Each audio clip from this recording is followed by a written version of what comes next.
আসসালামু আলাইকুম প্রিয় শিক্ষার্থীবৃন্দ, আশা করি সকলে ভালো আছো। আমরা নবম দশম শ্রেণীর 11 অধ্যায়ের যে বীজগণিতিক অনুপাত এবং সমানুপাত চ্যাপ্টারটা আছে, আমরা সেই চ্যাপ্টারের প্রশ্নের যে তোমাদের সমস্যাগুলোর সমাধানগুলো ধারাবাহিকভাবে সমাধান করাচ্ছি। আমরা প্রথম পর্বে আমরা অনুপাত কি, সমানুপাত কি এবং তারপরে আমরা ক্রমিক সমানুপাত, তারপরে হচ্ছে তোমার উদাহরণ নাম্বার 3 এই প্রশ্নগুলোর সমাধান করিয়েছি। এই পর্বে আমরা তোমাদের যে অনুপাতের যে বেশ কিছু রূপান্তর, সেই রূপান্তরগুলো আমরা এখন এই পর্বে সেটার সমাধান করাবো বা তোমাদেরকে বোঝাবো। তো দেখো, অনুপাতের ক্ষেত্রে আমাদের অনুপাতের রাশিগুলো ধনাত্মক সংখ্যা। তোমাদের যে অনুপাতের যে রূপান্তর আছে, সেখানে প্রথম লাইনেই লেখা আছে যে অনুপাতের রাশিগুলো সবসময় কি হবে, ধনাত্মক সংখ্যা। এরপরে হচ্ছে যেমন দেখো, আমরা অনুপাতের প্রথমটাই আমরা শিখবো আজকে ব্যস্তকরণ, অনুপাতে ব্যস্তকরণ শিখবো। তো দেখো, আমাদের চারটা রাশি, যেমন ধরো একটা হচ্ছে a/b = b/c, সরি এখানে আমরা যদি লিখি c/d, c/d, a/b এবং b/c, এই দুইটা যদি পরস্পর সমান হয়, অথবা এটাকে আমরা এইভাবেও লিখতে পারি যে a/b = c/d, এরকমের যদি হয়, যখন আমরা ব্যস্তকরণ করব তখন আমরা কি করব, এই ভগ্নাংশটাকে জাস্ট উল্টে দেব। কি করব? উল্টে দিব। অর্থাৎ এই যে বিটা চলে যাবে উপরে, এটা চলে আসবে নিচে, এবং এখান থেকে ডিটা চলে যাবে উপরে এবং সিটা চলে আসবে কোথায়, নিচে চলে আসবে।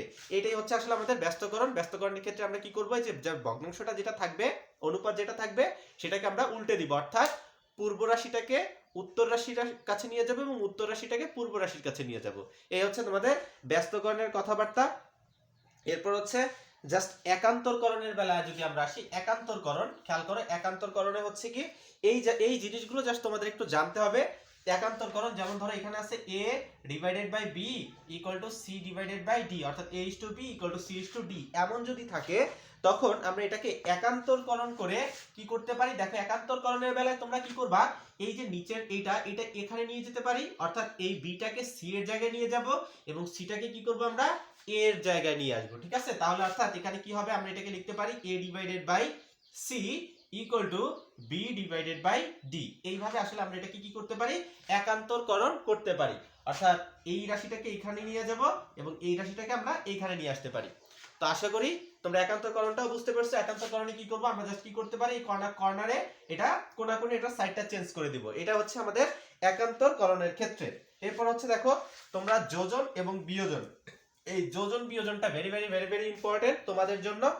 যেমন দেখো, এখানে আমরা লিখলাম তোমার a/b = b/c, এ হচ্ছে একটা c/d, এটা হচ্ছে একটা অনুপাত। এখন এটাকে যদি আমরা যোজন বিয়োজন করতে বলি, বা আগে আমরা যোজনটা শিখি। যোজনটা কি, দেখো, এটা হচ্ছে আমরা এটাকে লিখতে পারি a/b = c/d। আমরা যদি একদম সোজা বাংলায় বুঝি, মানে কোনো যদি প্যাচের মধ্যে না যাই, যোজনের বেলায় আমরা কি করব, আমরা এই যে উপরে যে রাশিটা আছে, এই উপরের রাশিটার সাথে নিচের রাশিটাকে কি করে দিব, যোগ করে দিব। উপরের রাশিটার সাথে নিচের রাশিটা কি করে, উপরে যে রাশিটা থাকবে এটার সাথে নিচের রাশিটা কি করে দিব, যোগ করে দিব। তাইলেই আমাদের যোজনের কাজ শেষ। তাহলে এখানে দেখো সি, এটার সাথে কি করবে, যে নিচের রাশিটাকে যোগ করে দিব, /d। এই হচ্ছে আমরা যদি একদম সোজা বাংলায় বুঝি, তাহলে এইটা হচ্ছে আমাদের যোজন। আর এটা কোন জায়গা থেকে আসলে একটু খেয়াল করো। এখান থেকে দেখো a/b, এটার সাথে আমি 1 যোগ করে দিলাম। এখানে হচ্ছে c/d + 1, আমরা কি করলাম, উভয় পক্ষে 1 যোগ করলাম। যোজনের বেলা উভয় পক্ষে 1 যোগ করলাম। তাহলে দেখো, এখন এখান থেকে আমাদের এটা আসে কি, এই দুইটা লসাগু করলে হচ্ছে b। তাহলে এখানে হবে b plus, sorry a plus a হচ্ছে b = এই দুইটা লসাগু হচ্ছে কি, এই দুইটা লসাগু হচ্ছে আমাদের d। তাহলে এখানে হবে c প্লাস a হচ্ছে d। তাহলে যোজনের বেলা আমরা কি করছি, এই উভয় পক্ষে কি করছি, 1 যোগ করেছি। 1 যোগ করে লসাগু করলে এই রকমের আমাদের কন্ডিশনটা চলে আসে, বা এই রকমের তোমার অনুপাতটা এইভাবে চলে আসে। তো আমরা যা সহজ ভাষায় যদি বুঝতে চাই, তাহলে জাস্ট বললাম কি, যে উপরেরটার সাথে নিচেরটা কি করে দিবা, যোগ করে দিবা। এই হচ্ছে আমাদের যোজনের বেলায়। আর যখন আমরা বিয়োজন করব, তোমার আরেকটু আমরা একটু বড় যোজন, একটু বড় একটা রাশি দেখি। যেমন ধরো, তোমাদের আছে উপরে আছে a+b, নিচে আছে ধরো c+d, আর এখানে আছে ধরো x+1, নিচে আছে x-1, এই ধরো একটা অনুপাত দেয়া আছে। তো এখন এটাকে যদি আমরা যোজন করতে বলি, উপরের রাশির সাথে আমরা যোজন করব। তাই যখন আমরা যোজন করব, তখন আমরা কি করব, দেখো, এই যে উপরে যে রাশিটা আছে সেটা আগে লিখবো a+b, এবং এই যে নিচে যে রাশিটা থাকবে এই রাশিটা যেমন আছে তেমন খালি যোগ আকারে মানে এটাকে লিখে যাবা, এই হচ্ছে প্লাস সি প্লাস এই হচ্ছে ডি, নিচে যা আছে C plus D equal to এই হচ্ছে উপরে যা আছে তাই থাকবে এক্স প্লাস ওয়ান, নিচেরটার কোনো সাইন পরিবর্তন হবে না, এক্স ছিল প্লাস আর ওয়ান ছিল মাইনাস। এই হচ্ছে আমাদের যোজনের কাজ শেষ। আশা করি তোমরা সকলেই বুঝতে পারছো এবং নিচে যা আছে তাই এক্স মাইনাস ওয়ান। তাহলে যোজনটা হচ্ছে এইভাবে আমরা সোজাভাবে বুঝতে পারলেই আসলে হলো যে উপরের রাশিটা থাকবে এবং যে নিচের রাশিটা, এই নিচের রাশিটাকে আমরা উপরে লিখবো, সাইন কোনো রকমের পরিবর্তন করবা না।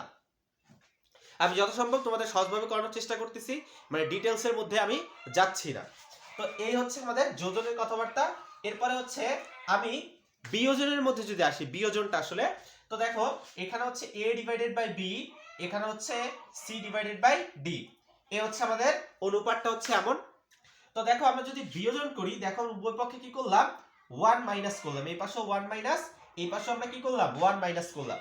তাহলে মাইনাস করা শেষ, তাহলে মাইনাস করা শেষ হইলে আমরা কি করব দেখো, এখন আমরা তোমার কি করবে, এই যে তোমার এই দুটো যদি লসাগু করি, লসাগু হচ্ছে কি আমাদের b, তাহলে হবে এখানে a হচ্ছে মাইনাস, এখানে হবে b ইকুয়াল টু এই দুটো লসাগু হচ্ছে আমাদের d, এখানে হবে c মাইনাস d।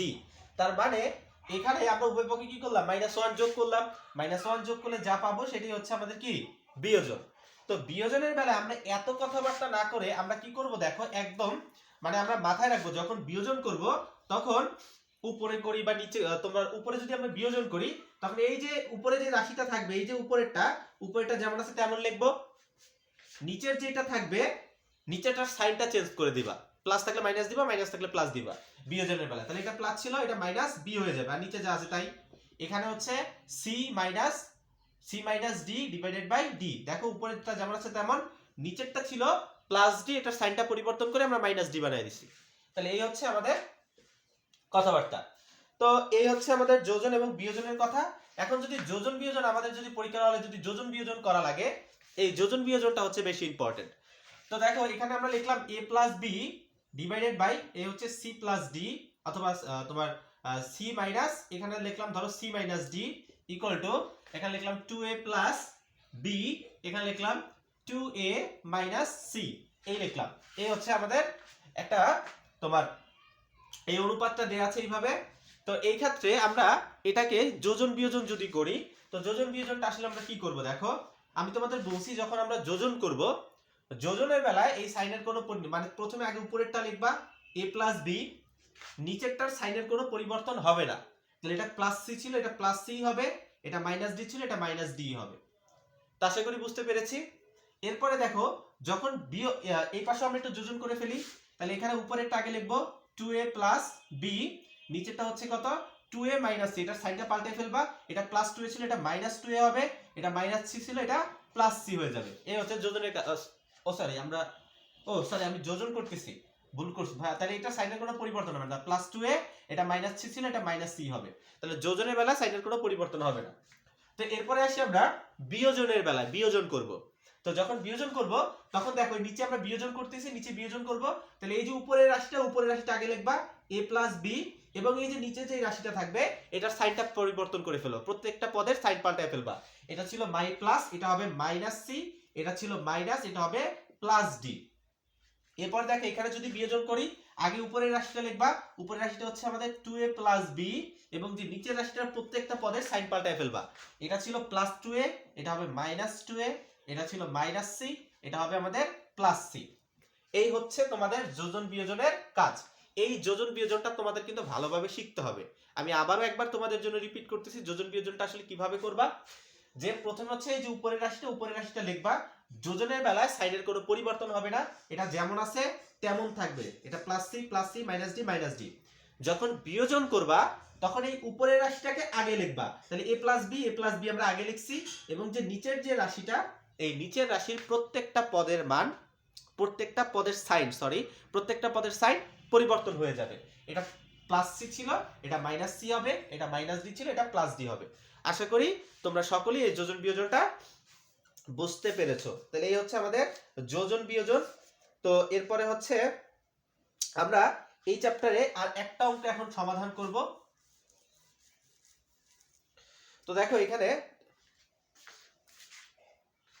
তোমার একটা প্রশ্ন আছে যে পিতা এবং পুত্রের উদাহরণ নাম্বার 2 এটা, পিতা এবং পুত্রের বয়সের অনুপাত 7:2, 5 বছর পরে তাদের বয়সের অনুপাত 8:3 হবে। তাদের বর্তমান বয়স কত? খেয়াল করে আমি একটা অঙ্কটা লিখি।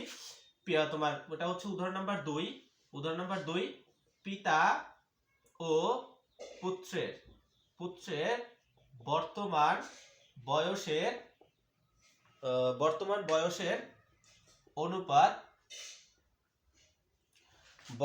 বয়সের অনুপাত 7:2। তারপর হচ্ছে এবং 5 বছর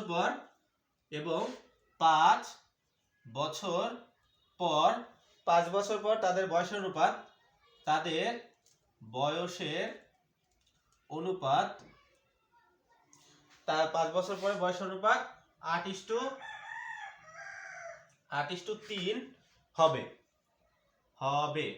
বর্তমান বয়স কত? এটা বের করতে বলছে। বর্তমান বয়স কত? তাদের বর্তমান বয়সটা বের করতে বলছে। তো দেখো আমরা বর্তমান বয়সটা জানি না, তাহলে আমরা এখান থেকে লিখতে পারি মনে করি পিতার বর্তমান বয়স হচ্ছে x বছর এবং পুত্রের বর্তমান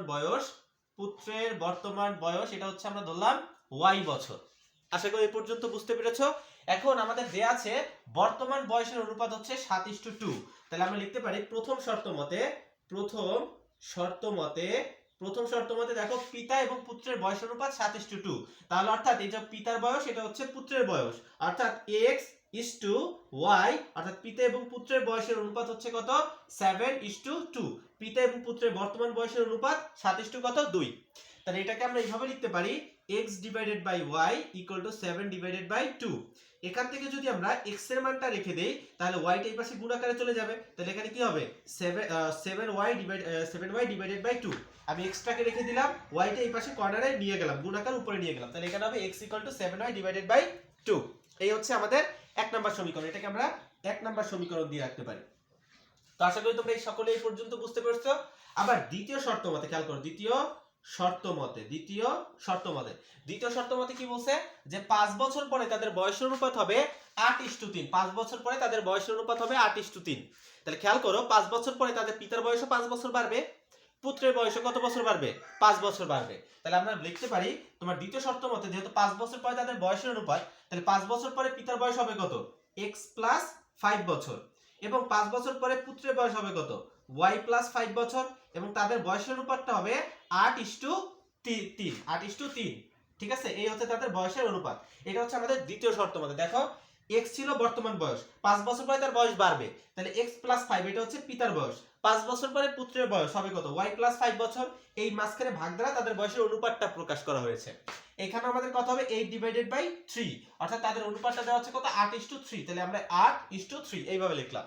এখন এটাকে যদি আমরা আর গুণ করি তাহলে দেখো 3 এর সাথে x গুণ করলে এখানে হবে 3x, 3 এর সাথে y 3 এর সাথে যদি আমরা 5 গুণ করি তাহলে এখানে হবে কত? 3 × 5 কত? 15। 3 × 5 = 15 সমান 8 এর সাথে y গুণ করলে এখানে হবে 8y প্লাস এখানে হচ্ছে 5 এর সাথে 8 গুণ করলে 5 × 8 = 40। আমরা এই হচ্ছে 3x, এই হচ্ছে মাইনাস, এখানে হচ্ছে 8y, 8y টা প্লাস ছিল এই পাশে নিয়ে আসতে মাইনাস হয়ে গেছে, এই পাশে 40 আগেই ছিল, এই হচ্ছে মাইনাস, এই হচ্ছে 15। আশা করি তোমরা সকলেই বুঝতে পেরেছো। এরপরে দেখো বা এখানে আমাদের 3 এই যে x এর একটা মান ছিল কত? 7y/2। x এর পরিবর্তে আমরা লিখতে পারি 7y/2। এরপর হচ্ছে এই মাইনাস, এই লিখলাম মাইনাস 8y, এই হচ্ছে 8y = 40 থেকে 15 বিয়োগ করলে থাকবে আমাদের 25। এই 40 থেকে 15 বিয়োগ করছি থাকে কত? 25। বা এখানে হচ্ছে 2, 3 আর 7 গুণ করলে হবে 21y, এই হচ্ছে মাইনাস, এখানে হচ্ছে 8y = এই হচ্ছে আমাদের 25। বা এই দুইটার আমরা যদি লসাগু করি, লসাগু হচ্ছে 2, এখানে হবে 21y মাইনাস, এটা নিচে 1 আছে, 1 দিয়ে 2টা ভাগ করলে হবে 2। 2 এর সাথে যদি 8y গুণ করি হবে 8 × 2 = 16y = এই হচ্ছে 25। নিচে আছে কত? 1। এখন দেখো বা এই 1 নিচে লেখা লাগে না, 25। তো এই হচ্ছে 2, 21 থেকে যদি আমরা 16 বিয়োগ করি তাহলে এখানে থাকবে আমাদের 5y = এই হচ্ছে 25। আমরা যদি আর গুণ করি, এটা নিচে 1 আছে, 1 এর সাথে 5y গুণ করলে এখানে হবে 5y ইকুয়াল টু 2 এর সাথে 25 গুণ করলে 25 দুগুণে হচ্ছে 50। তাহলে আমরা y ইকুয়াল টু কত হবে 50 ডিভাইডেড বাই 5 ইকুয়াল টু এই হচ্ছে 10। তাহলে আমাদের y এর মান কত আসলো 10। তাহলে y ধরছিলাম কার বয়স, পুত্রের বর্তমান বয়স, এটাকে আমরা ধরেছিলাম y। তাহলে আমাদের পুত্রের বর্তমান বয়স কত বছর 10 বছর। এখানে আমরা এই y এর মানটা 1 নং সমীকরণে বসায় দিব, তাহলেই দেখবা আমাদের কার মান চলে আসবে x এর মান, অর্থাৎ x ধরেছিলাম কার মান, আমরা পিতার মান ধরেছিলাম, পিতার মানটা চলে আসবে। তাহলে আমরা এখানে লিখব y এর মান 1 নং সমীকরণে বসাই, 1 নং সমীকরণে বসাই।